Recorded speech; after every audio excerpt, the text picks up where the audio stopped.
Name the country in the Middle East that has the values, generally speaking, that we have. I can only name one. Why are we standing with all those who are against Israel? They've tolerated more provocations than probably any other country in history.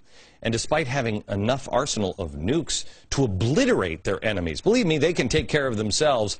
How many have they lobbed? Answer, 0.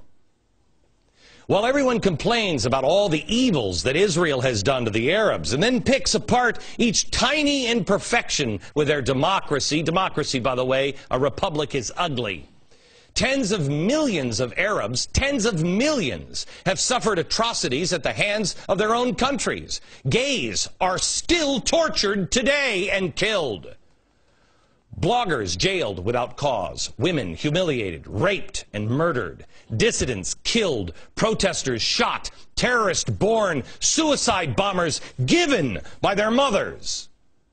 But Israel is the evil one? That's the obstacle to peace? Let me ask you this. How many homosexuals have been stoned to death by the Israelis? How many adulterers have been buried up to their neck in sand and stoned to death in Israel? How many bloggers have been jailed without cause? How many terrorists are wearing a yarmulke? But now, the world is being led to the water. That Israel is the evil one, and it's about to drink. Don't drink that water. They have measurably... No, it's the Middle East. They have immeasurably more freedom than any other Middle Eastern nation. Women are free to drive. Women and our daughters can walk alone in the streets without being stoned or jailed. You can bring a Bible or a Quran into Israel. When a woman can't walk down the street alone and be safe, and not because she's in a dangerous neighborhood, but because she walked alone without a man,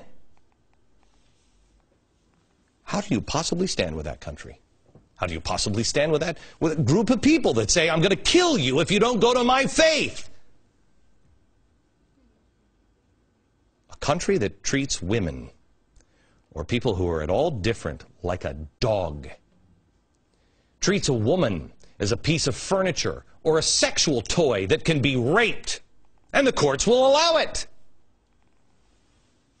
How is it that a country like ours actually listens to those evil people saying this is evil, and we believe it? How many Israelis have taken someone off the streets and then beheaded them on videotape just for political reasons? Our administration is siding with the wrong side. They are standing against good and encouraging evil in the Middle East. We are reprimanding the nation that is as flawed as we are and protecting the aggressors. We're protecting the killers and the terrorists. We have gone from a nation who was doing the wrong thing by siding with Mubarak to a nation who is doing an even greater evil by arming Al-Qaeda and the Muslim Brotherhood, which empowers Iran and also, in the end, destroys Israel. It is not difficult to tell good apart from evil. Let's start with some simple ideas. Voting rights. Generally speaking, which is better? Voting rights of Iran, Muslim Brotherhood, those who ran Al-Qaeda? How about free speech? Rights of women, rights of homosexuals. America and Israel? Or the people we seem to be siding with? I stand tonight with Israel.